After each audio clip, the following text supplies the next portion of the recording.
No nosso último vídeo, nós falamos das psicoses e vamos lembrar que nós dividimos elas em dois grandes grupos. De um lado, espectro esquizofrênico, do outro lado, os transtornos bipolares. Hoje, vamos falar especificamente sobre esquizofrenia.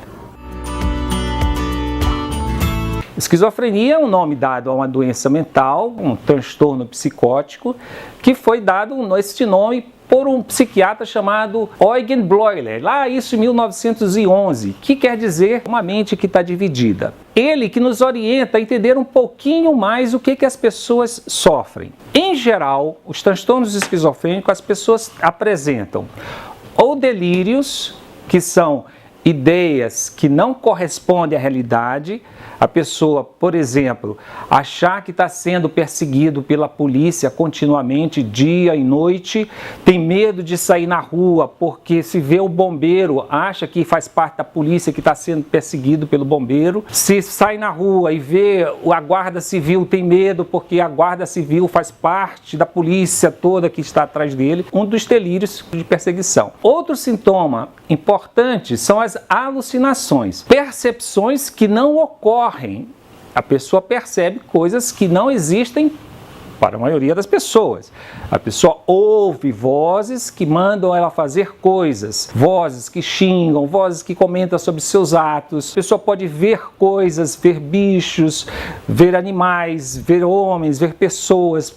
Então, isso são alucinações. Outra característica que pode ocorrer na esquizofrenia é a pessoa perder o fluxo do pensamento. O pensamento perde o nexo. A pessoa não consegue mais falar aquelas coisas que vinham falando normalmente. Quando a mãe diz assim, meu filho não fala lé com cré, ela está dizendo, olha, eu falei para ele, Joãozinho já é um garotão de 20 anos, Joãozinho, você foi na padaria comprar o pão? E o Joãozinho volta da rua sem o pão. Diz assim, fui, encontrei João, depois passei no ônibus, entrei, sentei, dei uma volta, encontrei Betânia. Voltei, sentei. Tem sentido o que ele falou? Não, a gente entende que ele falou alguma coisa que ele foi andar, mas não fez sentido para aquilo que estava sendo perguntado.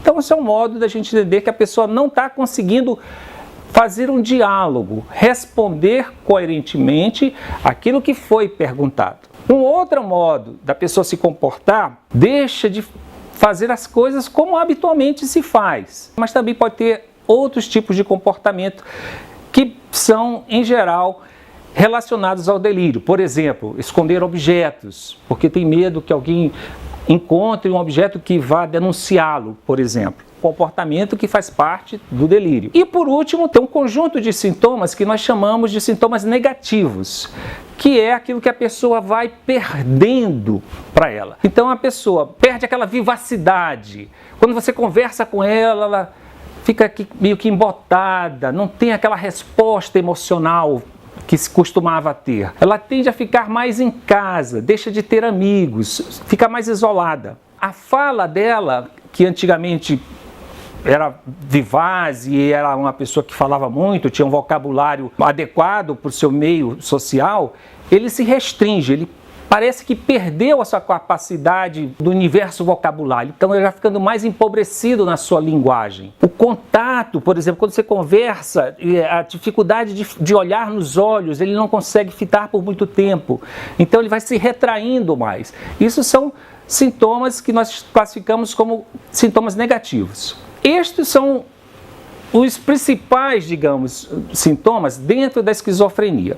É claro que quem vai fazer o diagnóstico é um profissional da área de saúde, ou seja, o psiquiatra, ou seja, o psicólogo. O melhor tratamento hoje que nós temos para os transtornos esquizofrênicos ainda são, de um lado, os tratamentos biológicos, que o principal é a medicação conduzida pelo psiquiatra, e por outro lado, o tratamento psicossocial, que é conduzido por uma equipe multiprofissional, com psicólogos, enfermeiros, assistentes sociais, terapeutas ocupacionais e, ocasionalmente, ATs, que são os acompanhantes terapêuticos. Lembrando que, para qualquer alteração de comportamento, é sempre adequado consultar inicialmente um médico para poder descartar uma causa orgânica. Não encontrando a causa orgânica, e sim a gente vai pensar numa causa psiquiátrica. Meus amigos, era isso que eu queria falar hoje para vocês e até a próxima.